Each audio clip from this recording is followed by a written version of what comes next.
Cleveland Cavaliers select Colin Sexton. LeBron, let's do it. I see you need a few pieces. Let's go back to the finals. Let's do it.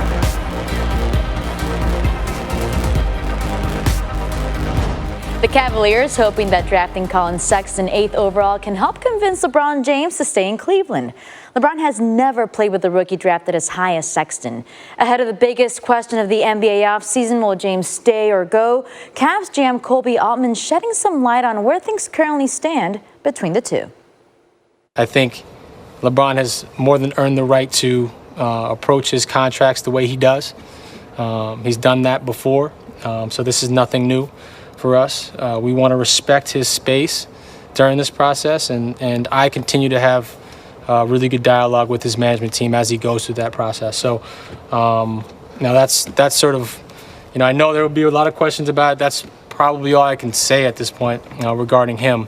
But again, we don't take him for granted, and we love him. This city loves him. He means the world to us and this franchise. For more on LeBron, here's First Take. All right, guys, we heard from Colin Sexton and Kobe Altman. Max, I'll start with you on this one. What is it going to take for LeBron to actually stay in Cleveland?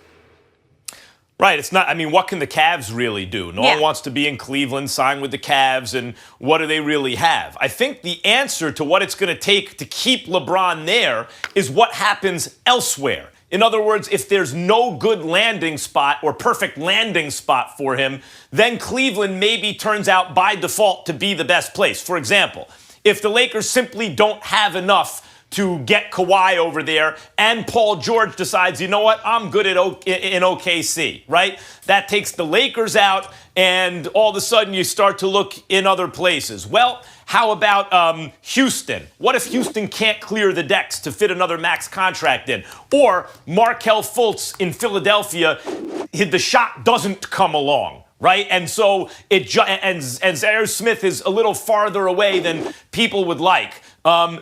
All of a sudden, well, Philly maybe, because Philly, if Markelle Fultz can shoot, that's a whole other story. But right now he can't. And all of a sudden they're a little thin after their big two. And maybe LeBron, especially since Simmons can't shoot and LeBron needs to handle the ball, maybe it's not a perfect fit there or a really good one in LeBron's opinion. So you take Philly out, you take Houston out if they have cap problems, and Daryl Morey somehow, we all assume he can swing it.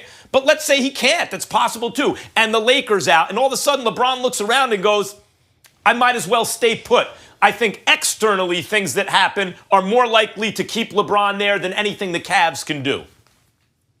I've been told that the only thing that'll keep LeBron James in Cleveland is if his lovely wife, Savannah, and those 3 beautiful children of his say, Daddy, or her husband or his wife says, honey, we want to stay in Cleveland. That's the only thing that's going to keep him in Cleveland. Everything that one of the things that LeBron James is incredibly grateful for, and he religiously brings up, is the sacrifices that his family and loved ones have made for him. Knowing where he wanted to be, what decisions he wanted to make, and why. If there's one blessing that we don't articulate enough, is the support that he has.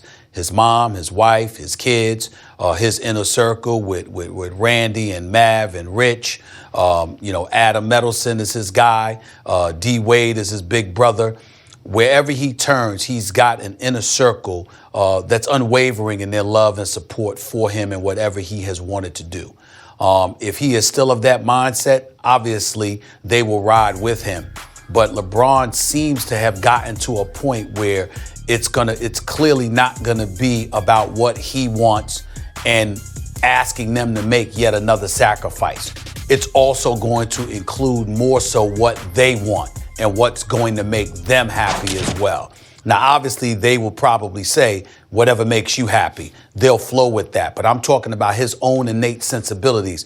This man loves his family, and he loves his friends, and he loves his inner circle. And when you have a cadre of people that want to do something else, assuming that ends up being the case, then I think now more so than times in the past, is it going to dictate what he decides to do? He went to Miami. He got a championship, went to 4 straight NBA finals. He went back home to Cleveland because there was unfinished business, and he just couldn't end his career having failed to deliver a championship to the city of Cleveland and that northern Ohio area. That's exactly what he ended up doing and taking them to 4 straight NBA finals and winning 1. So he's now graduated to the point where he doesn't owe anybody anything. He's fulfilled and addressed all of his debts, emotionally, literally, and otherwise. And now it's about going forward. And I think that's where he's at right now. I think that's what it comes down to. Happy wife, happy life.